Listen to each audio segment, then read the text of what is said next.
लेकिन अगर जनता के दिए गए अधिकारों का हनन कर लिया जाए, उसकी चुनी हुई सरकार को गिरा करके दूसरी सरकार बना ली जाए, उसके जनमत का बिल्कुल विरोध कर दिया जाए, तो फिर लोकतंत्र पर सवाल उठते हैं। और ये सवाल आज इसलिए उठे हैं क्योंकि एक बार फिर से कर्नाटक के बाद मध्य प्रदेश और मध्य प्रदेश के बाद राजस्थान की राजनीति में वही पन्ना फिर से दोहराता हुआ पाया जा रहा था। लेकिन अभी ये कहा जा रहा है कि बहुमत है अशोक गहलोत के पास। चर्चा करनी होगी और समझना होगा कि आखिरकार राजनीति के मूल्य कितने परिवर्तित हो चुके हैं। नमस्कार, उद्घोष के साथ मैं हूं काव्य नाटियार।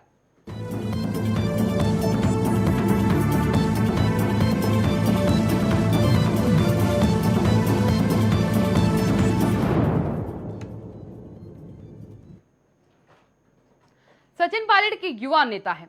राजस्थान के चुनाव के दरमियान उन्होंने काफी मेहनत करी थी और उस मेहनत का परिणाम ही था कि राजस्थान में कांग्रेस की सरकार बन पाई थी। उसके बाद मध्य प्रदेश की भी समान स्थिति थी। वहां ज्योतिरादित्य सिंधिया ने जमकर सड़क पर काम किया और मध्य प्रदेश की राजनीति में कांग्रेस को सर्वथा आगे रख दिया। लेकिन कुछ ऐसी चीजें निकल के सामने आई जहां मनभेद थे, फिर मतभेद हुए, और जब मनभेद और मतभेद दोनों होने लगते हैं तो एक कुनबे में काम करना कठिन हो जाता है, जो सचिन पायलट के साथ भी हुआ और ज्योतिरादित्य सिंधिया के साथ भी हुआ। क्योंकि सचिन पायलट जो थे वो चाह रहे थे कि उनके कुछ मंत्री हैं, उनको कुछ मंत्रालय दिए जाए और वित्त मंत्रालय उनके पास दिया जाए। जो उन्हें मिला नहीं वो अशोक गहलोत ने अपने पास रखा। बीच में खेमे से ये भी खबर निकल कर आई थी, आपने देखा होगा, क्योंकि गुज्जर समुदाय से आते हैं सचिन पायलट, तो उनके जो समाज के लोग थे वो चाहते थे कि वो सीएम पद पर जाएं। वहां भी उनका विरोध हुआ। उसका कारण था कि अशोक गहलोत पुराने नेता हैं और सोनिया के कुनबे से आते हैं। सीधी तौर पर अगर ये कहा जाए कि कांग्रेस 3 कुनबों में चलती है तो सोनिया गांधी के कुनबे से आते थे अशोक गहलोत, इसलिए उनको प्रमुखता दी गई। समान रूप से ये चीज मध्य प्रदेश में हुई थी। अब आप समझिएगा, यहाँ 2 चीज है कांग्रेस की। दोनों युवा नेताओं ने एक ही शिकायत करी कि हम काम करना चाहते हैं, हमको काम करने नहीं दिया जा रहा है। ये तो बात हमने करी कांग्रेस की। अब आप बीजेपी का एक आंकड़ा समझिएगा।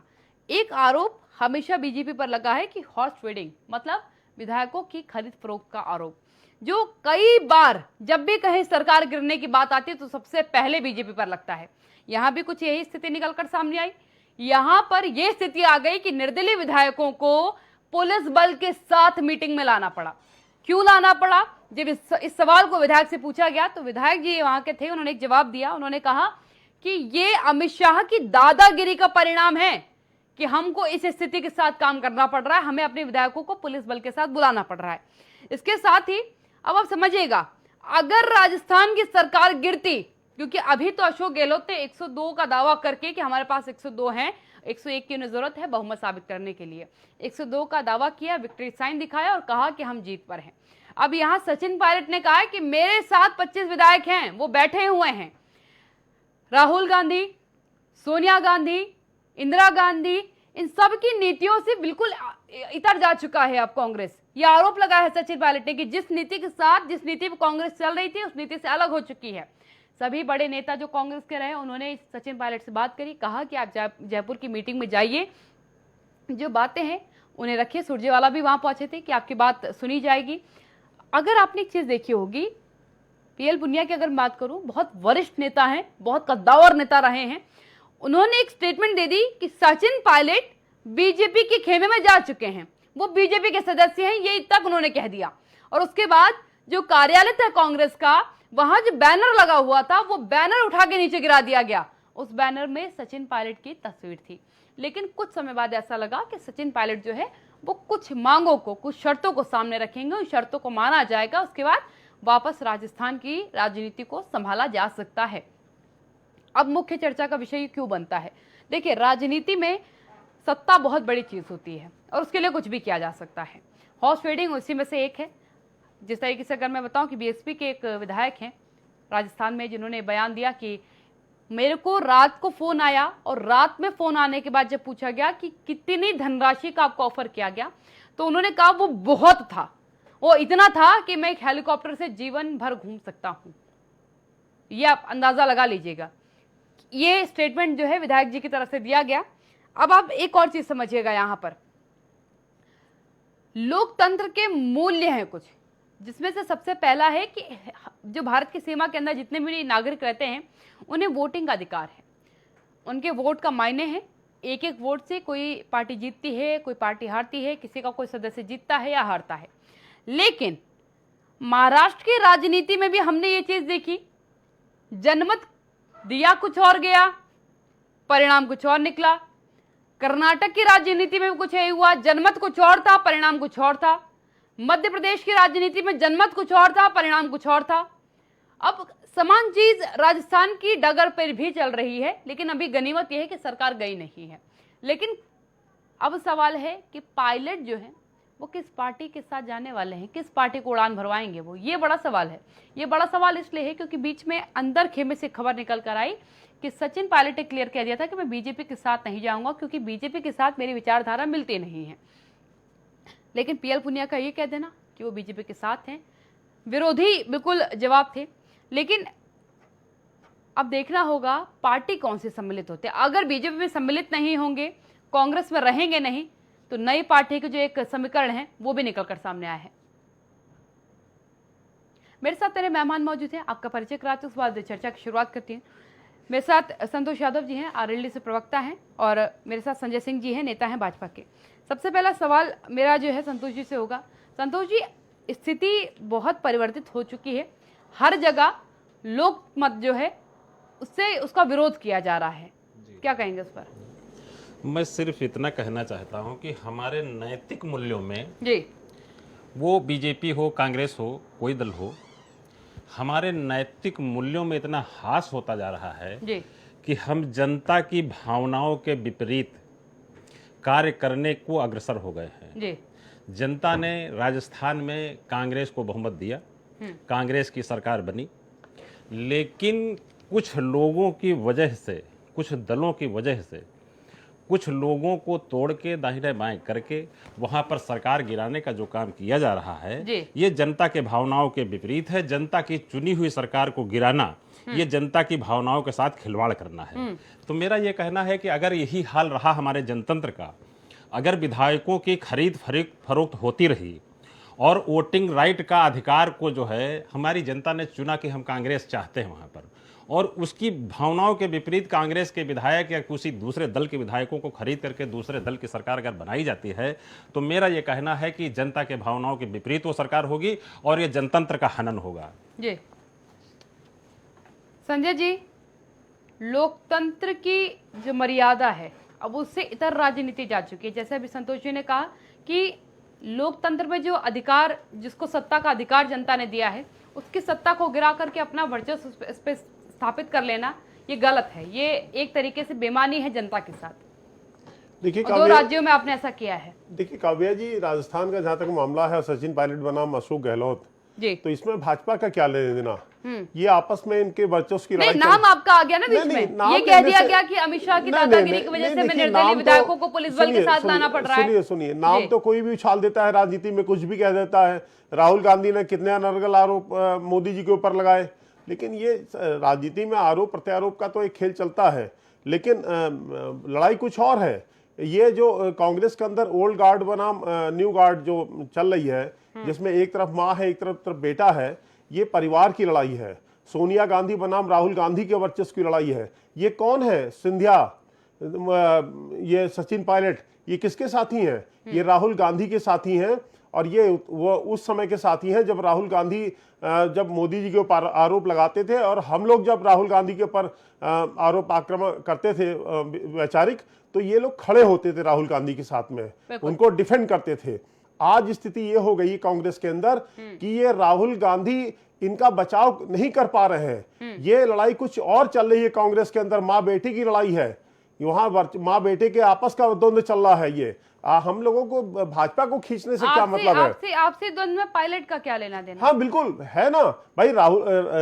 सचिन पायलट जो है वो राहुल गांधी के साथ के हैं। सोनिया गांधी का खेमा अलग है राजनीति में। सोनिया गांधी जो पुराने ओल्ड गार्ड है उनको लेके चलती हैं, और राहुल गांधी कहते हैं कि नहीं, अब इन पुरानों को किनारे करिए, हम नए को लेके कांग्रेस खड़ा करना चाहते हैं। लड़ाई कुछ और चल रही है, कांग्रेस में आंतरिक कलह से ग्रस्त है, माँ बेटों की लड़ाई से ग्रस्त है। और वास्तव में देखिए, ये कांग्रेस अब विचार शून्य पार्टी हो गई है, इनके पास विचार नहीं है कांग्रेस के पास में। जब वैचारिक धरातल आपके पास नहीं होगा तो आपकी स्थिति यही बनेगी। और आज कांग्रेस की स्थिति ये बन चुकी है कि वामपंथी दलों का सहायक बन गई है, वैचारिक रूप से ही वामपंथी हो चुके हैं। और ये वामपंथी दल, क्योंकि वामपंथी देश के अंदर समाप्त हो चुके हैं, लेकिन ये वामपंथियों का पॉलिटिकल विंग हो गया है कांग्रेस। आज कांग्रेस की स्थिति ये बन चुकी है। विजय दुबे जी मेरे साथ है, वरिष्ठ पत्रकार हैं। विजय जी, आपसे जानना चाहूंगी, क्या सच में कांग्रेस की जो राजनीति है, जिसका संजय जी जवाब दे रहे हैं कि माँ बेटे की राजनीति है, ये अपने खेमे की लड़ाई को लेकर के है, हालात ऐसे लग नहीं रहे। विधायकों के जो बयान आए हैं कि हमें फोन करके ऑफर दिया गया है, लेकिन हम अपना दल छोड़ना नहीं चाहते। नहीं, देखिए काव्या जी, ऐसा है जी, ये अभी माँ बेटे की लड़ाई चालू नहीं हुई है, नहीं ऐसा कोई सीन है। जी, दरअसल आपको थोड़ा सा पृष्ठभूमि में जाना होगा। जी, जब कि भारतीय जनता पार्टी का मुख्यमंत्री होता था वहां पर, और सचिन पायलट कांग्रेस के प्रदेश अध्यक्ष होते थे। जी, जी, उस पीरियड में राहुल गांधी का अध्यक्ष होना या कार्यकारी अध्यक्ष होना या वो सब बातें, लीड जो है वो राहुल गांधी उस वक्त पार्टी कर रहे थे। उस वक्त राज्यसभा विधानसभा के चुनाव हुए थे राज्य में, और होता यह है कि आमतौर पे यह माना जाता है कि जो व्यक्ति उस टाइम लीड कर रहा होता है प्रदेश को या उस पार्टी को, वही उस पार्टी का नेता माना जाता है उस वक्त, चाहे वो प्रतिपक्ष में बैठा हो या पक्ष में बैठा हो, मतलब सत्ता हो या सत्ता के बाहर हो, उससे कोई फर्क नहीं पड़ता। असल में क्या है कि जब कांग्रेस बहुत पुरानी पार्टी है, आज कोई नई पार्टी नहीं है। जहां तक विचारधारा की बात है तो विचारधारा भी कांग्रेस की स्पष्ट रही है, उसमें विचारधारा के ऊपर सवाल नहीं खड़े किए जा सकते। ये जरूर कह सकते हैं कि युवा नेतृत्व विचारधारा पे सवाल खड़े किए। उन्होंने कहा कि जिस विचारधारा से आज तक कांग्रेस चली है उसी को सोच के मैं कांग्रेस में गया था, लेकिन आज विचारधारा उस तरीके से काम नहीं कर पा रही, इसलिए मैं काम नहीं कर पाऊंगा कांग्रेस के साथ। देखिए, होता क्या है कि जब हम अपनी मनचाही राजनीतिक इच्छाओं की, आकांक्षाओं की पूर्ति नहीं करते हैं, तो हम बहुत सारे दोष उस चीजों में, उस सिद्धांतों में, उस पार्टी में खोजने लगते हैं। ये एक बड़ी सामान्य सी बात है और आमतौर पे देखी जा रही है कि जब हम किसी चीज को नकारना चाहते हैं तब हम उसकी खबियों का बखान करते हैं, और जब हम किसी चीज को स्वीकार करना चाहते हैं या उसको बढ़ाना चाहते हैं तो हम उसका गुणगान करने लगते हैं। आज अगर भाजपा का एक बयान मैं वहीं के नेता का बताऊं तो उन्होंने कहा कि साहब, प्रतिपक्ष में बहुत अच्छा सचिन पायलट ने प्रदर्शन किया था और हमने बड़ी सराहना की थी उनके उस वक्त की बात की। सवाल ये नहीं है, सवाल ये है कि इसको जरा हमें क्लियर चश्मे से देखना होगा, चश्मा बड़ा साफ होना चाहिए, तब हम इस बात को समझ सकते हैं। असल में जो अशोक गहलोत हैं वो राजस्थान के 2 बार के मुख्यमंत्री पहले रह चुके हैं, ये तीसरा टर्म है उनका। और जो विधानसभा के चुनाव हुए थे उस वक्त जो पार्टी को लीड कर रहा था वो एक युवा नेतृत्व था, वो सचिन पायलट के रूप में था, और राजस्थान के लोगों ने उसको एक प्रकार से स्वीकार किया, और कांग्रेस का जो बुर्जुआ नेतृत्व था वो पीछे था। दरअसल होता यह है, लेकिन जब सत्ता देने की बात आई तो वो पक्ष आगे आ गया, ये पक्ष पीछे चला गया। ये जो अशोक गहलोत का जब लड़ाई का वक्त था, जबकि भारतीय जनता पार्टी से लोगों को डाइवर्ट करना था और अपनी बात को रखना था और उनके सामने एक पक्ष प्रस्तुत करना था मजबूती के साथ में, जिससे कि वो विपक्ष या पक्ष जो है उसको हम रख सके लोगों के पास, तब ये काम सचिन पायलट ने किया। देखिए, होता क्या है कि जब कोई युवा नेतृत्व आता है और वो लीड कर रहा होता है तो पुराने नेताओं को उसको मौका देने के बजाय जब मौका आता है तो वो उसको चाहते हैं कि पीछे कर दिया जाए, और हम अगर सत्ता हासिल कर सकते हैं तो खड़े हो जाते हैं। तो ये स्थिति जो है ऑलमोस्ट राजस्थान में रही है, और ये वही कारण है कि 2 विचारों का टकराव है, जिसको कहा जा रहा है विचार बुर्जुआ और युवा नेतृत्व जो है वो आमने सामने है। बिल्कुल। संजय जी, विजय जी का कहना है कि विचारधारा का कोई दोष नहीं है, यहाँ पर विचारधारा आज भी वही है, कल भी वही थी और आगे भी वही रहने वाली है। यहाँ जो समस्या है वो सत्ता लोलुपता की है, और यहाँ सत्ता लोलुपता में आप ये कह रहे हैं कि केंद्र में हमारी सरकार है, आना है हमारे साथ आ जाइए, यहाँ भी हम सरकार बनाएंगे, केंद्र और राज्य मिलकर कार्य करेंगे देश की प्रगति के लिए।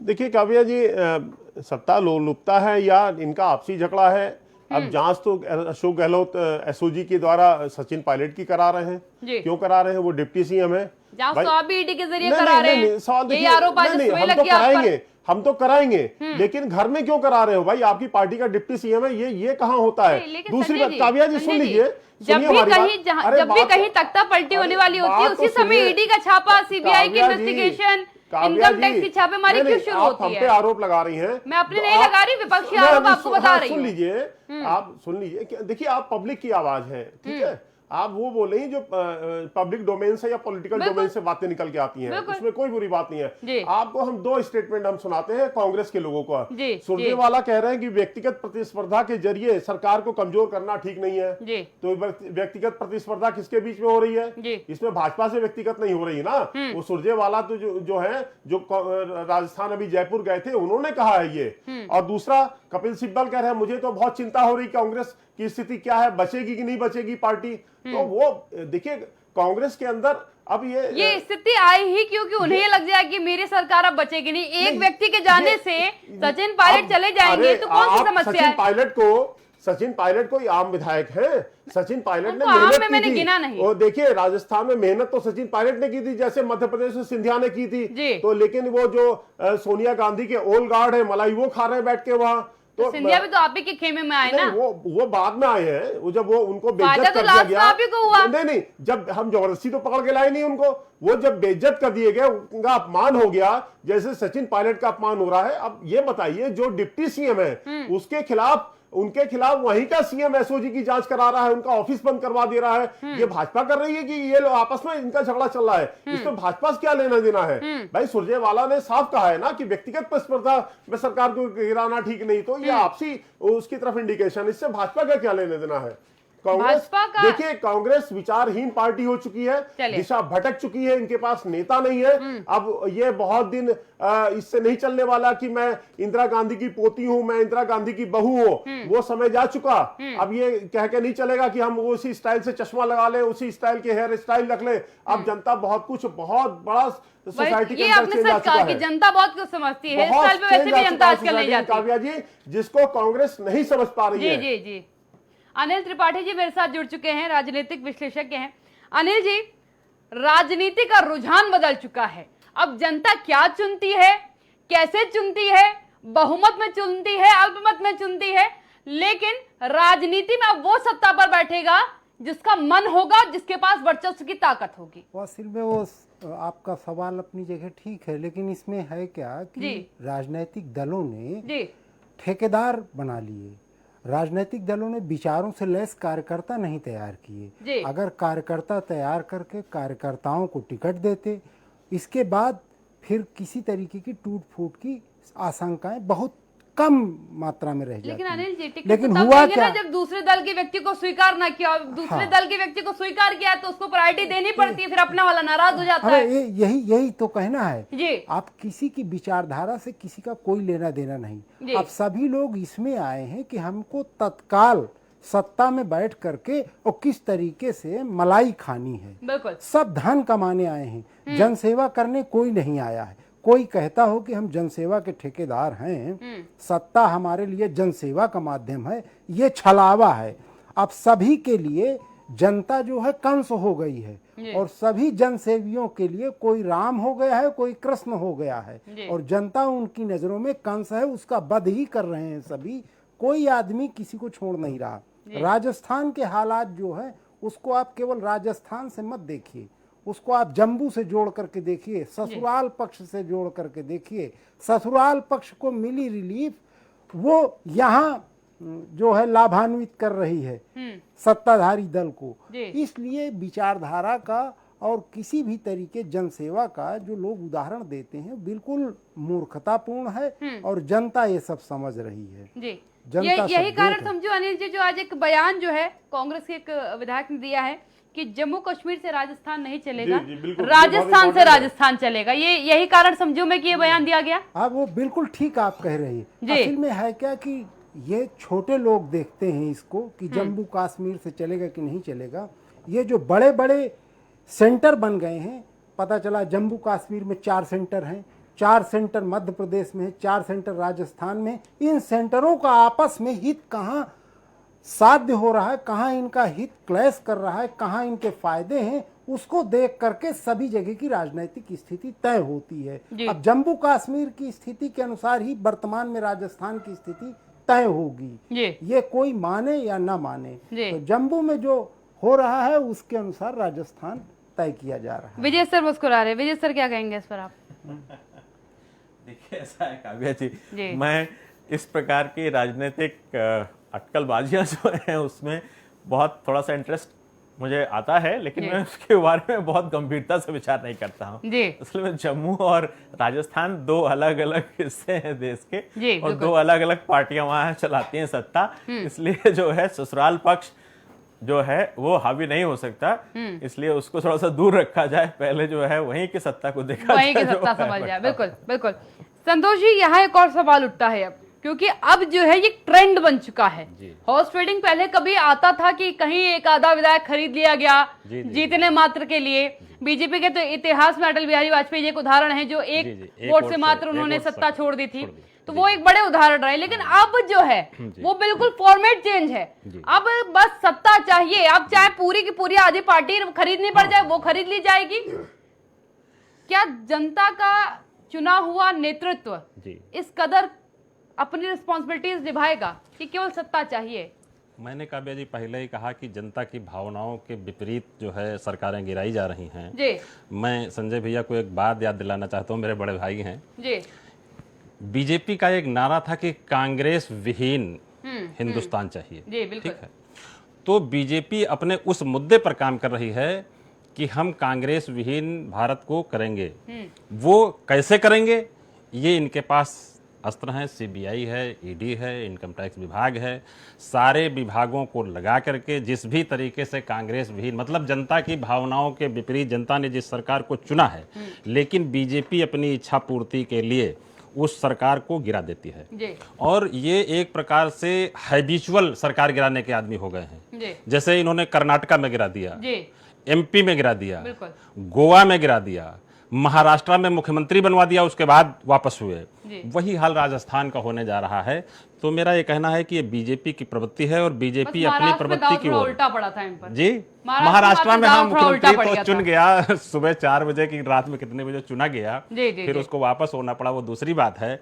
लेकिन ये इनकी प्रवृत्ति हो गई है सरकार गिराने की और कांग्रेस विहीन कराने की या विपक्ष विहीन कराने की जो मंशा है बीजेपी की, ये जनता के लिए ठीक नहीं, जनता की भावनाओं के ठीक नहीं है।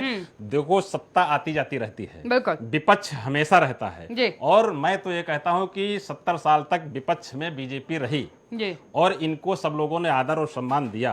उस आदर सम्मान का हकदार हर विपक्ष का आदमी होता है। उसके साथ में ऐसा कोई कृत्य न किया जाए या ऐसा कोई कार्रवाई न की जाए जो आने वाले समय में फिर ये हो कि साहब वो तो पहले ऐसा हुआ था इसलिए ऐसा हो रहा है। ये कार्रवाई भी आरोप लगा है क्योंकि बीजेपी पर कि कार्रवाई भी केवल तभी होती है जब सत्ता पलटनी होती है। कर्नाटक में भी तभी हुई थी, मध्य प्रदेश में भी तभी हुई और राजस्थान में भी अभी हो रही है जब सत्ता पलटने का। संजय जी क्या चाहते हैं? आपकी जो आरोप आप पे लगता है कि ईडी सीबीआई आपके तोते बन जाते हैं, जो भी सत्ता में बैठता है उसका तोता होता है और उसी के अनुसार कार्य करता है। देखिए संतोष जी ने एक बात कहा कि कांग्रेस विहीन, मोदी जी ने तो बहुत बाद में कहा है, ये तो महात्मा गांधी ने कहा था कि भाई अब कांग्रेस का काम खत्म हो गया है। और सबसे बड़ी बात तो बाबा साहब भीमराव अंबेडकर ने कहा था कि कांग्रेस अगर बहुत लंबे समय तक राज करेगी तो कांग्रेस आग लगा देगी देश के अंदर। ये उन दो महान नेताओं की बात कर रहे हैं जिनको हम जो संविधान निर्माता और राष्ट्रपिता हैं उनकी हम बात कर रहे हैं। बीजेपी तो बहुत बाद में आई है। देखिए सवाल यह है कि कांग्रेस विपक्ष विहीन सरकार चाहते हैं, सत्ता चाहते हैं जिसमें विपक्ष ना हो। सुनिए काव्या जी बात सुन लीजिए। कोई भी किसी पॉलिटिकल पार्टी की हैसियत नहीं है लोकतंत्र में किसी पार्टी को रिजेक्ट करवा देना। जनता की ही मर्जी पे सुनिए, रिजेक्ट आ जाती है, सत्ता पे बैठ जाती है, कुछ समय बीत जाता है, सत्ता पलट जाती है। काव्या जी सुनिए तो, भाई 2014 का लोकसभा चुनाव था, क्या स्थिति थी कांग्रेस की? विपक्ष की नेता बनने लायक हैसियत नहीं रखी थी। फिर राहुल गांधी तमाम ड्रामा करते गए, झूठ बोलते गए, पता नहीं क्या क्या अनर्गल आरोप लगाए उन्होंने। मतलब जो हो सकता था राहुल गांधी से वो प्रपंच ड्रामा किया। क्या हुआ? 52 सीटों पर अटक गए। देखिए जनता बहुत समझदार है। जनता की नब्ज को अगर आप नहीं पहचानेंगे तो स्थिति राजनीतिक दलों की वही होती है जो कांग्रेस की है। ये आरोप लगाना कि साहब हम विहीन कर देंगे, हम लोग विपक्ष विहीन कर देंगे, किसी के माई की लाल की हैसियत नहीं है लोकतंत्र में किसी को विहीन कर देना।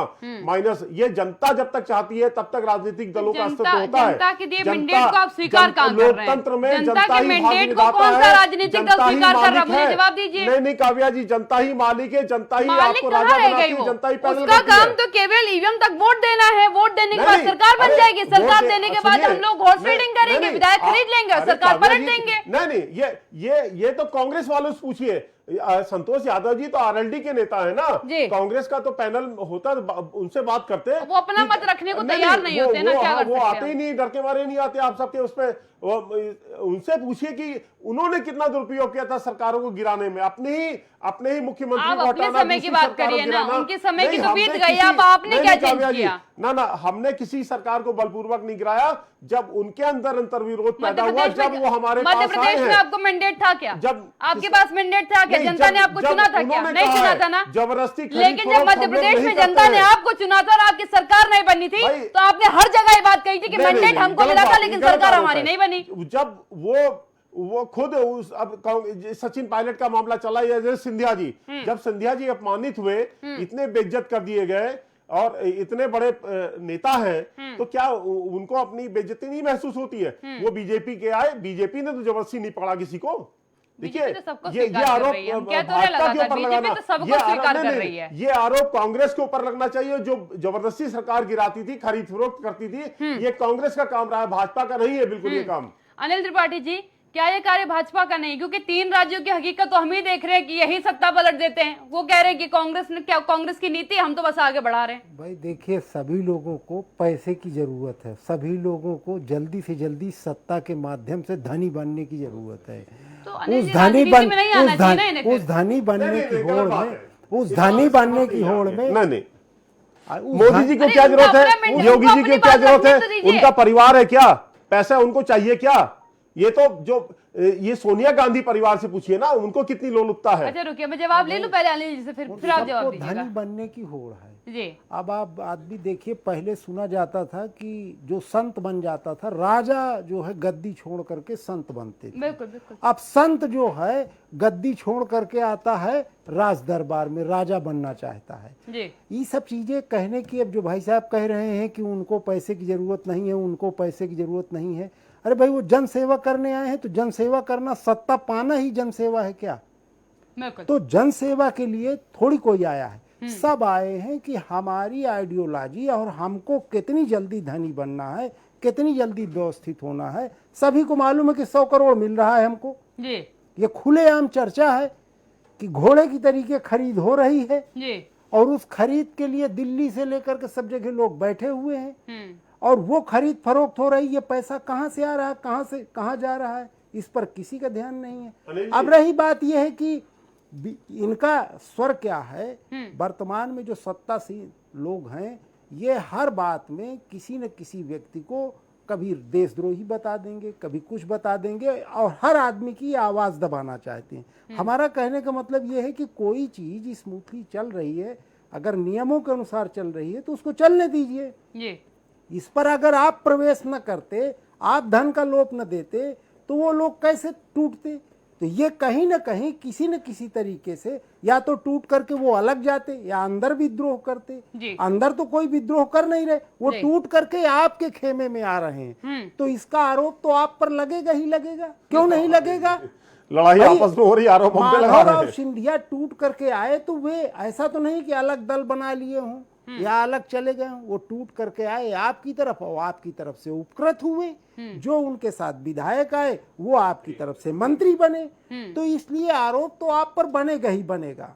अब रही बात यह है कि ये होता क्यों है, जो भी विधायक चुन करके आता है, आज सामान्यतः कोई भी विधायक 5 करोड़ 6 करोड़ इससे नीचे में चुन करके नहीं आता है, और उसे इस बात की गारंटी नहीं है कि वो अगली बार चुन करके आएगा या नहीं आएगा। जी, जो 5 करोड़ लगा करके 6 करोड़ लगा करके आया है, उसको तो लगता है कि 100 करोड़ मिल रहा है ना, सही विधायक अगली बार के लिए काम सही। ये जो राजनीति में धन का प्रवेश हो गया है, और धन इतनी मात्रा में हो गया है, एक सामान्य आदमी चुनाव नहीं लड़ सकता, नगर पंचायत का चुनाव नहीं लड़ सकता। आप कहाँ विधानसभा की सोच रहे, उसको टिकट नहीं मिल सकता है। एक कार्यकर्ता पूरे जीवन काम करते करते मर जाता, शायद ही उसकी पार्टी उसको रिकॉग्नाइज कहीं कर दे।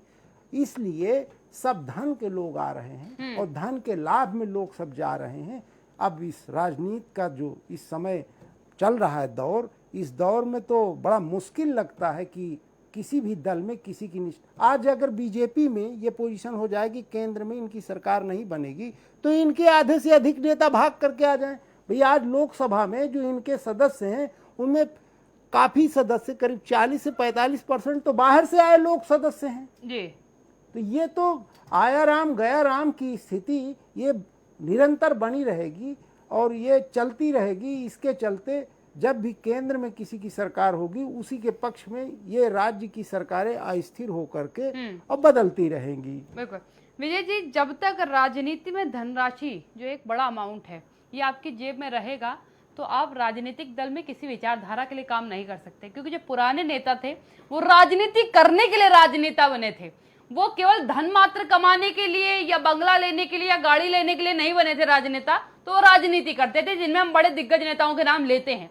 लेकिन अब जो राजनीति का नया फॉर्मेट आया है, क्योंकि जैसे अभी अनिल जी ने कहा कि एक बार विधायक बन जाए, उसके बाद रही सही कसर जो जीवन यापन की पूरे जीवन भर की है वो इसमें निकाल लेंगे। एक सड़क पर ही घोटाला पता चल जाता है हमको। जब राजनीति इस स्तर पर आएगी तो जनता क्या करे, कहाँ जाए जनता, किससे न्याय मांगेगी? अब नहीं काबे जी, ऐसा है, देखिए जी, ऐसा है कि मैं थोड़ा इन सिद्धांतों और इन बिंदुओं पे बहुत सहमति नहीं रखता हूँ जी। अर्थशास्त्र है और अर्थ की चिंता सबको होती है, मुझे इसमें कोई दो राय नहीं है। लेकिन व्यक्ति केवल अर्थ के लिए काम करे, मैं इसके लिए भी सहमत नहीं हूं। ऐसा बहुत मामलों में नहीं देखा गया है। ये कुछ चुनिंदा अवसरों पे इसकी चर्चा होती है, नहीं तो आमतौर पे इसी की चर्चा होती। बस हम यही कहते कि साहब जो है आप पार्टी का टिकट क्यों मांग रहे हैं, हम आपको 100 करोड़ देते हैं, विधायक खरीद लीजिएगा, हम सरकार बना लेंगे। ऐसा देखिए, क्या पर्दे के ऊपर चलने वाले जो फिल्मी सीन होते हैं वो क्या हकीकत में परिवर्तित होते हैं? हाँ, कुछ कल्पनाएं की जाती हैं और फिल्म बना ली जाती है। तो मैं फिल्मी दुनिया के किरदारों को राजनीति में उतरते सफल होते आज तक नहीं देख पाया हूं। मैं इसका बहुत बड़ा एग्जाम्पल दूंगा। एक बार इलाहाबाद से बहुत बड़ा, जिसको हम महानायक अभिनायक सब कहते हैं, 1 साल के बाद में वो वापस हो गया। अगर सत्ता में बैठने के लिए पैसे की आवश्यकता होती तो महानायक के पास पैसे की कमी नहीं थी। और ऐसे बहुत सारे किरदार हैं, ऐसे बहुत तिजोरी रखने वाले लोग हैं जो दुकान चलाते हैं, उनका आवश्यकता होती है तो वो कॉर्पोरेट हाउस बनाते हैं। जी। वो राजनीतिक दल नहीं बनाते। हाँ, प्राइवेट लिमिटेड कंपनियां अब चलना चालू हो गई हैं क्योंकि परिवारों ने सत्ता को संभाल लिया है। और मैं इस बात से दो मत नहीं कहता हूं क्लियर कट कि जिनमें सिद्धांतों का नहीं है तो ये देश की सत्ता से बेदखल कर दिए जाते हैं। मैं नहीं मानता इस बात को कि आप लोगों से धन के बूते पे सत्ता प्राप्त कर सकते हैं। इस देश की डेमोक्रेसी इतनी कमजोर नहीं है, उसके पाए इतने कमजोर नहीं हैं। ये चंद लोग ऐसी बातें करते हैं और मैं इससे सहमति नहीं रखता हूं। बिल्कुल, लोकतंत्र की जो खूबी है वो विजय जी ने रखी कि लोकतंत्र में ये ताकत है हमारे पास। और अधिकतर देखा गया है कि जब जो सरकार है वो सही तरीके से काम नहीं कर रही थी या उसका जो कार्य करने का तरीका है वो अर्थ पर, मतलब धन पर केवल केंद्रित हो जाता है, तो जनता आईना दिखा देती है कि ताकत और हकीकत में जो राजा है वो कौन है। यार, कोई छोटे से ब्रेक के लिए जल्द हाजिर होते हैं।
पूर्णतः समाप्त कर देंगे।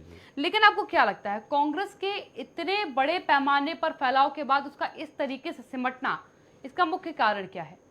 केवल अंदर खेमे की लड़ाई?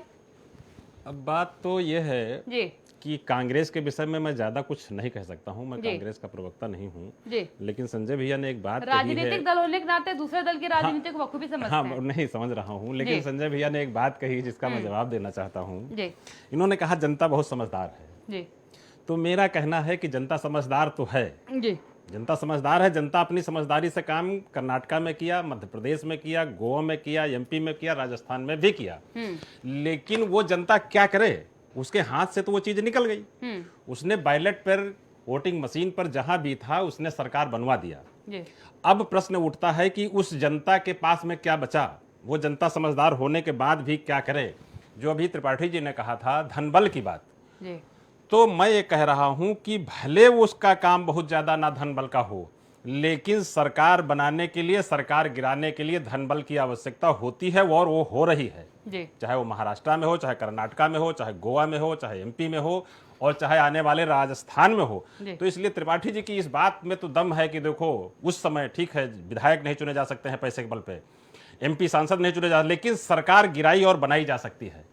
अगर सरकार बनाने और गिराने में इसका रोल ना हो तो कोई नई बात नहीं हो रही। कोई आज नई बात मैं नहीं कह रहा हूं कि आज कोई नई बात राजस्थान में होने जा रही है। तमाम सरकारें बनी और तमाम सरकारें बिगड़ी पैसे के बल पर। पार्लियामेंट के अंदर लोगों ने नोट दिखाए कि ये देखो मैं उसको रुपया दिया गया है, तो ये कोई नई बात नहीं है। आज बीजेपी के पास केंद्र सरकार है और केंद्र सरकार के हाथ बहुत लंबे होते हैं, उसको कोई रोक नहीं सकता। जिसकी केंद्र में सरकार हो तो राज्य सरकार चाहेगी तो रहेगी और नहीं चाहेगी तो नहीं रहेगी, उसका कोई ना कोई कारण बन जाता है।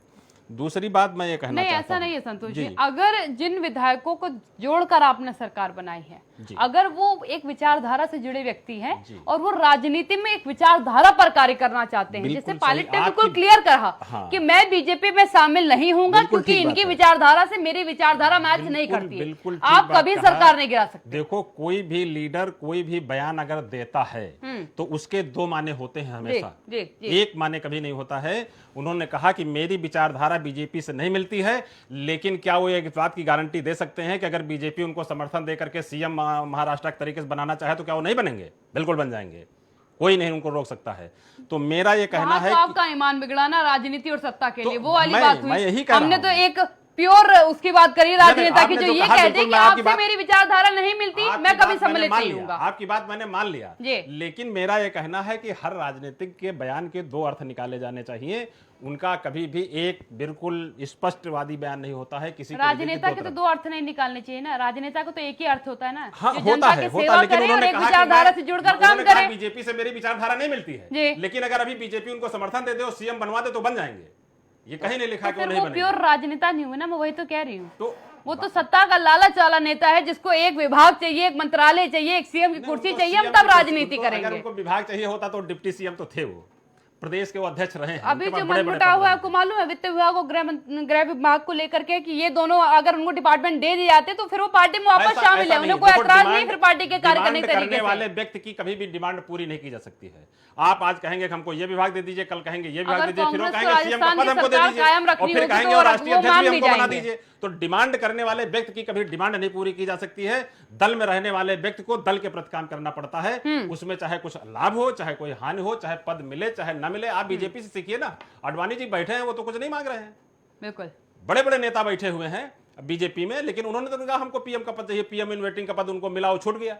तो इसलिए ये संजय नहीं जी, कहा जा बहुत सकता कुछ है। लग रहा है विपक्ष आपसे सीख रहा है, कम से कम सत्ता लोलुपता हाँ को हाँ, समझ बिल्कुल रहा है। बिल्कुल सीखना पड़ेगा भाई, बिल्कुल बिल्कुल। सीखना पड़ेगा। और हमारे संजय भैया ने एक बात और कही कि मोदी जी को और योगी जी को पैसों की जरूरत नहीं है, इसलिए इनके ऊपर कोई आरोप नहीं लगाया जा सकता है। मैं कहता हूं यह बात बिल्कुल गलत है। जी। मोदी जी को भी पैसों की जरूरत है, योगी जी को भी पैसों की जरूरत है, सत्ता की जरूरत है इनको। अगर योगी जी को पैसे की जरूरत नहीं थी तो योगी थे। आज की डेट में बीजेपी के लोग मंदिर से आकर के विधानसभा में बैठ रहे हैं, बाकी लोगों को मंदिर में भेजने का प्रयास कर रहे हैं। नहीं, वो तो अधिकार है। वो नहीं, मैं नहीं कह रहा हूं, लेकिन ये कोई कहना कि हमको पैसे की जरूरत नहीं है, हमको पार्टी चलाना है, हमको संघ चलाना है, हमको दल चलाना है, तो किसी को कहीं से कुछ पैसे की जरूरत पड़ती है, ऐसा कुछ नहीं है कि किसी को पैसे की जरूरत नहीं है। अगर कहीं की सरकार बढ़ाना बिगाड़ना है तो ये पैसे की जरूरत पड़ती है। इसलिए ये कहना कि पैसे की जरूरत नहीं है, पैसे की व्यक्तिगत रूप से तो हर आदमी को 2 रोटी की जरूरत होती है, बिल्कुल। लेकिन जिसको दल चलाना 2 है, रोटी जिसको तो देश यूं ही चलाना मिल जाती है, मिल ही जाती जब है। आप मंत्री बन जाते फिर हैं तो उसके 2 लिए रोटी भारत तो के यूं ही मिल प्रधानमंत्री जाती का है, पद और राष्ट्रीय उसके लिए अध्यक्ष कोई का पद और चार्जेस सरकार पे नहीं गिराना, करने बनाना, पड़ते हैं। मंदिर से फिर मुख्यमंत्री बन जाना का कोई मतलब नहीं है। 2 रोटी जिसको खाना है वो अपने घर में खा रहा है। इसलिए पैसे की जरूरत है। संजय भैया की ये बात गलत है कि उनको पैसे की जरूरत नहीं है। ये एक हवस होती है आदमी की, वो हवस पूरी करने के लिए आदमी कुछ भी करता रहता है। संजय जी, एक और बात जो निकलकर सामने आती है, जो हर बार एक आरोप आप पे लगता है कि आप राजनीतिक दल को दबाने का प्रयास करते हैं, विपक्ष को दबाने का प्रयास करते हैं ताकि वो मुखर होकर आपका विरोध ना कर सके। लोकतंत्र की खूबी होती है कि एक मजबूत विपक्ष होता है जो सत्ता की खामियों को गिनाता है, लेकिन आप ईडी, सीबीआई और इनकम टैक्स डिपार्टमेंट इनको इस्तेमाल करते हैं उनको चुप कराने के लिए।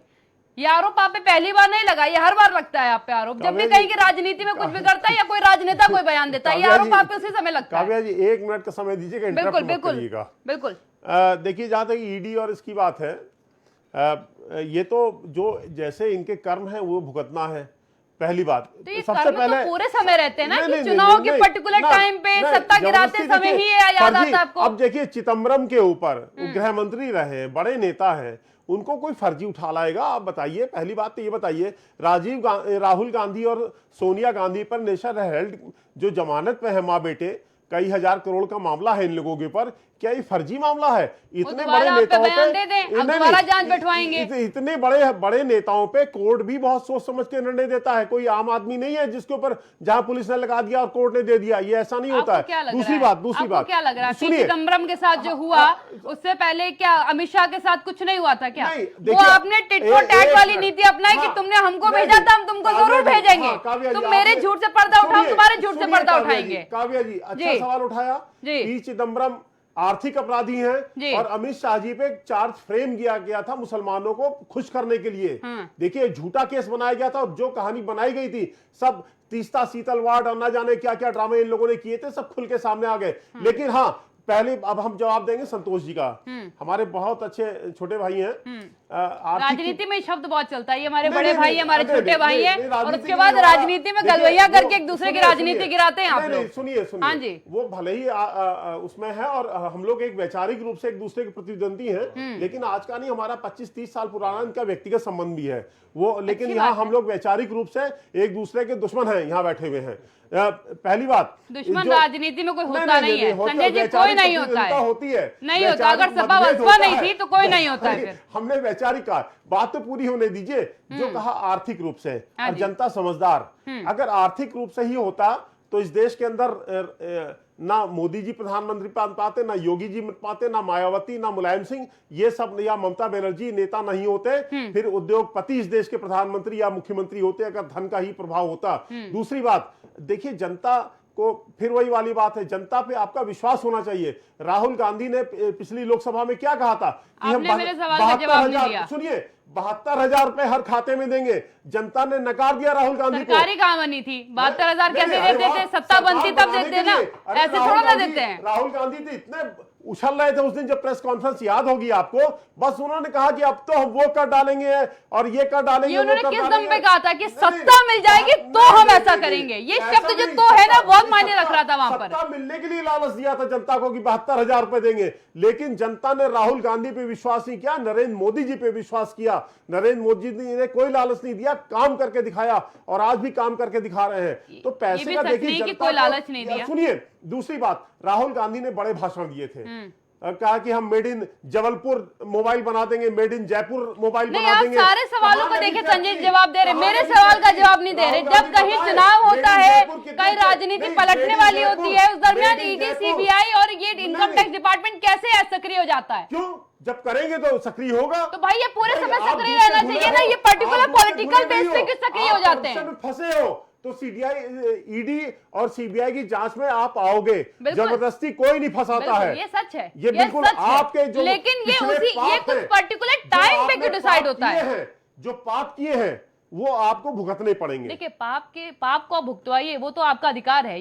ये विभाग, ये मंत्रालय, जितने भी आपके इन्वेस्टिगेशन के, ये इसीलिए बने। लेकिन ये हर बार यूपीए की सरकार में सुप्रीम कोर्ट ने कहा था। चलिए, आज राजनीति उथल पुथल हुई राजस्थान की, आज ईडी के छापे पड़े कि नहीं पड़े? वो उसके लिए मध्य प्रदेश की जिस दिन राजनीति उथल पुथल होने वाली थी उस दिन छापे पड़े थे कि नहीं पड़े थे? जब अशोक गहलोत के यहाँ मामला आएगा, ईडी ऐसे नहीं आ जाएगी मुख्यमंत्री के यहाँ, किसी के यहाँ ऐसा नहीं आ जाती। काव्या जी, स्थानीय प्रशासन को सूचित किए बिना गई तो आप समझ लीजिएगा जरा, अधिकार है, सीआरपीएफ को लेके गई है, जबकि स्थानीय प्रशासन को सूचित करना होता है, अधिकार होता है। साथ नहीं देगा भाई, सरकार तो अशोक गहलोत की है, वहां उनकी पुलिस वहां लोकल, इसलिए सीआरपीएफ को लेके जाना पड़ेगा, मजबूरी है। चलिए देखिए, कानून का शिकंजा फंसेगा, आप अपराध चुनाव करोगे, के दरमियान बचोगे मैं नहीं। हमेशा सुनती हूँ अनिल जी, ये हर बार ऐसा क्यों होता है कि जब राजनीतिक दल में कोई बदलाव आना होगा, कोई बड़े नेता के कदम बदलने होंगे या चुनाव आ जाएगा, उस दरमियान ये तीन मुख्य शब्द हैं, आप हमेशा सुनते होंगे, बहुत प्रचलन में आते हैं एकदम से। सीबीआई का छापा, ईडी का छापा, इनकम टैक्स ने छापा मारा, उनकी यहाँ रेड पड़ गई, वहां सुबह से पुलिस बल लगा हुआ है। ये क्यों? आखिरकार दबाने का प्रयास, जो विपक्ष हर बार कहता है कि ये इन तीन शब्दों के जरिए विपक्ष को खामोश कर रहे हैं मात्र। नहीं काव्या जी, हम 5 सेकंड लेंगे। नहीं, मैं अनिल जी से अनिल जवाब लूंगी, फिर आप नहीं, लूंगी। आप अनिल जी ये से पहले बताइए, जवाब लूंगी। नरेंद्र मोदी जी के खिलाफ जब मुख्यमंत्री थे, इतिहास में पहली बार किसी मुख्यमंत्री को 10 से 11 घंटे एसआईटी ने पूछा था फर्जी चार्ज में फ्रेम करने के लिए, और अगर कहीं कुछ मिल जाता तो ये मोदी जी को छोड़ते ना ये लोग। जिस तरह से मौत का सौदागर कह के सोनिया गांधी मोदी जी के पीछे पड़ी हुई थी एक वोट बैंक को खुश करने के लिए, और 8 से 10 घंटा मोदी जी की से पूछताछ की थी अहमदाबाद में एसआईटी ने, तो ये होते हैं सब फर्जी मामले, कुछ नहीं मिला था। चलिए हमारे मित्र सभी लोग ये कह रहे हैं कि राजनीति में धन का प्रवेश नहीं है। ये कोई भी आदमी जो राजनीति देख रहा होगा या वोट दे रहा होगा, वो ये बात कतई मानने के लिए तैयार नहीं है कि राजनीति में धन का प्रवेश नहीं है। बिल्कुल। एक मित्र ने हमारे कह दिया कि अमिताभ बच्चन को 1 साल के बाद वापस लौट जाना पड़ा। मुझे वो चुनाव याद है, मैं उस चुनाव में एच.एन. बहुगुणा का चुनाव देख रहा था। एच.एन. बहुगुणा जिसने इलाहाबाद के लिए जगह जगह पर विकास किया था, बॉलीवुड की अफसराएं और बॉलीवुड के लोग और बॉलीवुड का पैसा जिस तरीके से वहां की गलियों में बहा, जिस पैसे के चलते हेमवती नंदन बहुगुणा जैसा धुरंधर लीडर चुनाव हार गया, है गजब की बात है। ये लोग बता रहे हैं कि राजनीति में पैसे का प्रवेश ही नहीं है। वो क्यों वापस गया, उसके अलग कारण हैं। तमाम से बॉलीवुड के लोग अब यहीं उत्तर प्रदेश में ही गवर्नर रहे, जिनको एक राजनीतिक व्यक्ति को एक बॉलीवुड के आदमी ने चुनाव हरा दिया, जिसका बंबई में बेहद काम है, जिसने जगह जगह काम किया, भले ही वो भाजपा के थे, इससे मेरा कोई लेना देना नहीं। तो राजनीति के धुरंधर लोगों को लोगों ने समय समय पर ले आकर के धन बल और इस तरीके के चकाचौंध के लोगों से हरवाया चुनाव। मथुरा में अजीत सिंह के लड़के को, जिसने मथुरा में जगह जगह काम किया, उसको ले आकर के हेमा मालिनी को इन लोगों ने खड़ा करके और चुनाव जितवाया, जिसका जनता से कोई सरोकार नहीं। तो यह बात कोई कहता है कि राजनीति में पैसे का कोई मतलब नहीं है और पैसा नहीं है, मैं इसको पूरी तरीके से खारिज जी करता का कहने का मतलब था कि पैसा लगाया तो है उन्होंने, वो सच है, वो तो सबको मालूम है। अगर लोकसभा चुनाव का जो बजट ही मैं देख लूं, चुनाव में खर्चा हुआ है, वो हमारे एजुकेशन बजट से ज्यादा खर्चा हुआ है।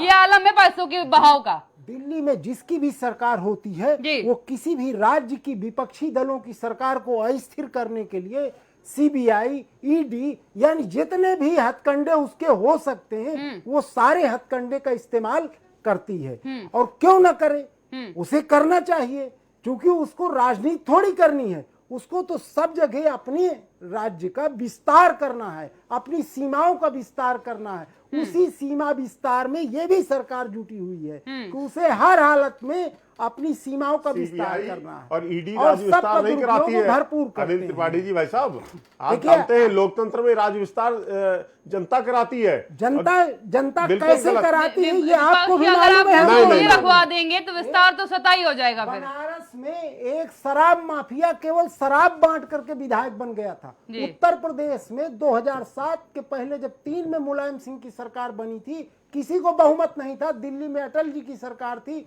उनके इशारे पर उत्तर प्रदेश में सरकार बन गई और बसपा के विधायकों को पुलिस से, धन से, इससे उससे जबरन खींच करके उनका बहुमत पूर्ण कराया गया। कौन आदमी ये बात कह सकता है कि ऐसा नहीं ऐसा है? ये हम लोगों ने अपनी आंखों से देखा है। 80 के बाद से निरंतर देखते चले आ रहे हैं, यही हो रहा है। आया राम और गया राम। जो आदमी ये कहता हो कि हम इसमें धन का प्रयोग नहीं करते, इसमें प्रशासनिक व्यवस्था का प्रयोग नहीं करते, अपने नहीं। तमाम विभागों का प्रयोग नहीं अनिल करते, जी, ये भी बिल्कुल प्रशासनिक गलत है। अमले के प्रयोग से हमको कोई ऐतराज नहीं है, लेकिन ये हर समय हो तो सही लगता है। लेकिन चुनाव के समय, सत्ता परिवर्तन के समय, किसी के बयान के बाद उसके विरोध के समय हो तो ये गलत लगता है। हाँ। कि ऐसा लगता है कि जो स्वतंत्र हैं उन्हें भी बाध्य कर दिया गया है। हाँ, बिल्कुल ठीक कहना है आपका। जी। क्योंकि इस समय राजस्थान की सरकार उनको गिराना है, तो राजस्थान की सरकार गिराने के लिए जितने भी तरह से और जितने भी तरीके से उस सरकार पर प्रहार किए जा सकते हैं, उसको बदनाम किया जा सकता है, वो पूरा काम होगा। जी। ये किसी दल की बात नहीं है। सरकार देखिए अब गिरेगी अपने अब अंतर्द्वंद्वों से। देखिए इन्हीं लोगों ईडी का और आए सीबीआई सरकार नहीं 2014 गिराएगी, से ना पहले गिराती है। अच्छे दिन का नारा लगाते रहे। आज क्या पोजीशन है, आज कहाँ खड़े हैं? बिल्कुल। इनके पास इन्हीं के लोग गणेश जी को दूध पिला दिए। तो जब गणेश जी को दूध पिला सकते, तभी तो भारत का गृह मंत्री ये कह सकता है कि मैं एक झूठ किसी भी समय प्रसारित करा दूं, मुझको आईटी सेल पर इतना विश्वास है कि वो सच जनता मान लेगी। बताइए। अरे अनिल जी, गणेश जी को नहीं, हम लोग भगवान को भोग लगा के भोजन करते हैं। अब आप भोले देखिए, बाबा पे इधर- दूध अर्पित करके पूजा करते हैं। ये वो कौन सी बात हो गई उस विषय पे है? बात हम नहीं लोग कर रहे। भोजन जब भोग लगा के भोजन करते हैं, ये हमारा श्रद्धा भाव है भगवान के नहीं, प्रति। आपका श्रद्धा भाव दिखता नहीं, है, नहीं। प्रकट होता है कि इसी लॉकडाउन के दौरान आप लोगों ने किस तरीके से लोगों को किया।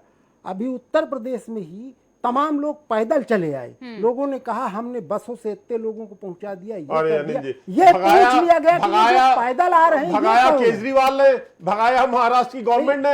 आप बता रहे हम पे आरोप, ये तो कहिए सब योगी जी कहना थे, उन्होंने बेकार इतना की उनका बातें हैं। आप राजनीतिक शुचिता की बात नहीं, बिल्कुल मत करिए। भगाया उन और मजदूरों को, बेचारों को, राजनीति में केजरीवाल और महाराष्ट्र सरकार ने, नहीं कांग्रेस वालों ने। आप बीच में, आपके मैं बीच में टोकता नहीं हूं। अगर आपको बात समझ में ना आवे तो आप बाद में प्रतिवाद करिएगा। कोई भी ऐसा व्यक्ति मिल जी। जाए जो ये कह दे कि मुझे सत्ता का विस्तार नहीं चाहिए, विचारों की आज कोई बात नहीं है। सत्ता कैसे परिवर्तित होगी और किस तरीके से परिवर्तन करने वाले का हित साध्य होगा। परिवर्तन करने वाले को अगर ये लगता है कि यहां से वहां मेरा बेहतर हित है, तो वो तत्काल अपनी पार्टी को बाय बाय कह देगा, इनके साथ मिल जाएगा और इस तरीके की प्रक्रियाएं चलती रहेंगी। बिल्कुल। इसलिए मेरा कहना है कि जब तक विचारों से लैस लोग नहीं होंगे, वे चुन करके नहीं आएंगे, तब तक राजनीति का यही दोहरा चरित्र हम देखते रहेंगे। एक विचार है परिवार चलाने का, एक विचार है देश चलाने का।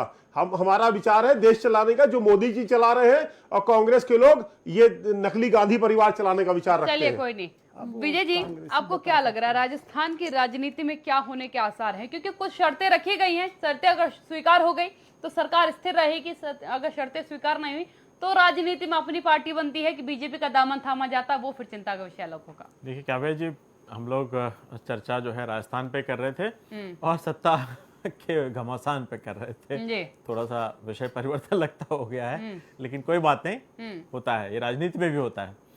तो मुझे जो लग रहा है आज की जी, डेट में, जी। जब से प्रियंका गांधी सीन में आई हैं, जी। तब से वहां से जो खबरें अभी आज की आई हैं, उससे लगता है कि सचिन पायलट, जो कि पूरी तरह से विद्रोह में थे, उनसे कुछ संवाद चालू हुआ है। जी। और वो संवाद कांग्रेस का सकारात्मक है, उसकी कुछ परिस्थितियां भी हैं। ऐसा है कि जो कुल सीटें भारतीय जनता पार्टी के पास हैं, उसमें और जो कांग्रेस की खेमे में कुल सीटें हैं, मैं अलग होने के पहले की स्थिति की बात कर रहा हूं, उसमें मार्जिन अगर बीजेपी को है तो वो काफी चाहिए, और वो बड़ी आसानी से जुटता नहीं दिखता है। पहली बात तो ये। दूसरी बात ये है कि सचिन पायलट का जो बात जो उन्होंने कही थी, चूंकि वहां पर एक प्रकार से विद्रोह की स्थिति थी और उन पे देशद्रोह का आरोप लगाया गया, उनके ऊपर मुकदमा दायर किया गया। एक मुझे बड़ा आश्चर्य लगता है कि कैसे कोई एक मुख्यमंत्री एक ही प्रदेश के उप मुख्यमंत्री पर देशद्रोह का आरोप का मुकदमा कायम करा सकता है। जी बिल्कुल। और एक ही पार्टी के लोग। जी। और आज का सिनेरियो ये भी था कि कुछ समय के लिए कांग्रेस के कार्यालय से सचिन पायलट के पोस्टर हटाए जाने लगे, हट गए थे, और फिर दोबारा वही कुछ समय के बाद वही बैनर वही कार्यकर्ता लगाते नजर आए। जी। तो ये असल में क्या है, ये जो खेल है ना, ये बड़ा विचित्र है, और जो किरदार हैं वो भी बड़े अजीब मतलब उनका कोई स्थिरता जो है, जो हम लोग विचार की धन की बात कर रहे थे, ये सब कुछ सत्ता केंद्रित है।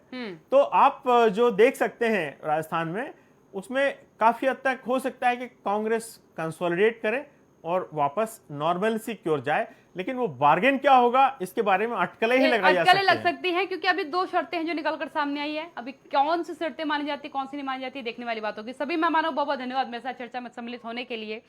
कुछ चीजें हैं, लोकतंत्र की कुछ खूबसूरती है जो अब ध्वस्त होती नजर आ रही है।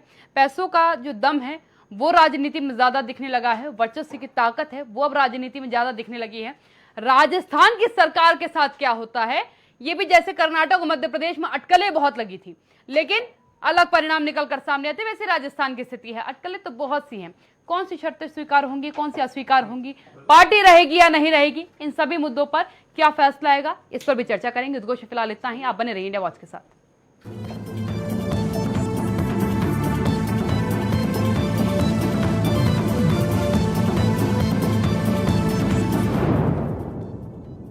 बच्चन जी। बोलिए बच्चा जी।